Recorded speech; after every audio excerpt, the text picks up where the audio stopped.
I'm injured, not deficient. Who's president of the Solar League? Haruto Takahashi. These are ridiculous questions. What's your name? He opened his mouth to respond, but nothing came out. The answer was on the tip of his tongue, suspended barely beyond his reach. It was like trying to place an old friend he hadn't seen in a while. The realization was there, but it hadn't fully connected. It was probably one of those situations where the answer would come to him as soon as he quit trying to force it. I know my name, he insisted. I just can't think of it right now.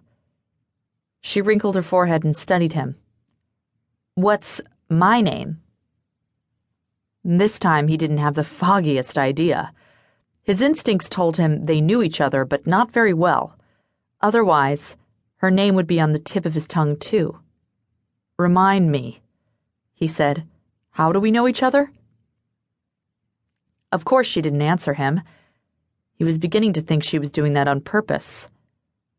While she crouched there in silence, he scanned her for clues. She wore a fingerless glove on one hand and cradled the other against her chest. Something about her glove plucked at his senses, a warning of sorts, but the memory wouldn't come. A simple bracelet encircled her wrist, thin and metallic, with an M-shaped barcode etched onto the surface. He recognized it at once. The M stood for master. That meant she had an indentured servant. But people only wore those bands while traveling. He glanced around the room, taking in metal walls and a staircase leading to a small platform and an exterior door. Are we on a ship? He asked. The girl laughed at him. You drank more than I thought. It was your bracelet that clued me in. She nodded at his hand. You have the other one. When he glanced down and noticed the matching S-band, all the pieces clicked into place. Do I work for you? He asked. But the words felt wrong when he spoke them aloud. No, that can't be right. Yes, it can, she said, and I have the contract to prove it. She gave a scolding shake of her head. You really do need to lay off the bottle before you kill your last few remaining brain cells.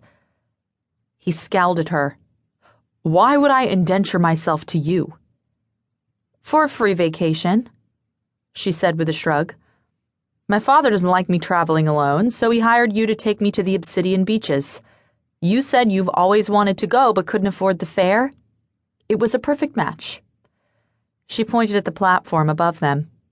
In fact, we were on our way to catch our connecting ship when you got dizzy and fell down the stairs. The Obsidian Beaches. He hated to admit it, but her story sounded familiar. He recalled feeling excited to visit the beaches.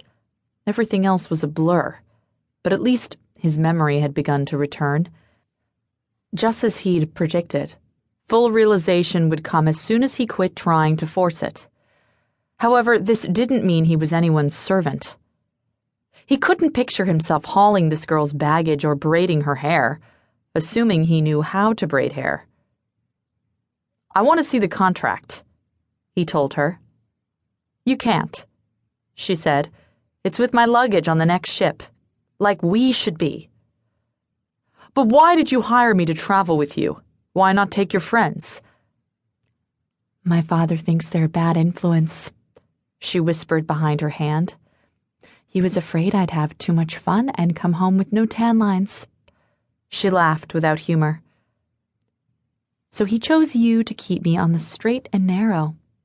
You're doing an interesting job so far. He studied the girl and tried to pinpoint the reason for his hesitation. Everything she said made sense, and yet... Listen, she told him. I know you're hungover, but we're going to miss our connecting ship if we don't hurry. This outpost is kind of scary. She shrugged. For you, anyway. With a pretty face like yours, the ship hands won't look twice in my direction. That made him chuckle, but not for long. The added movement hurt too much. So are you coming? She asked. If not, I hope you have enough credits to cover your fare because I only paid your way.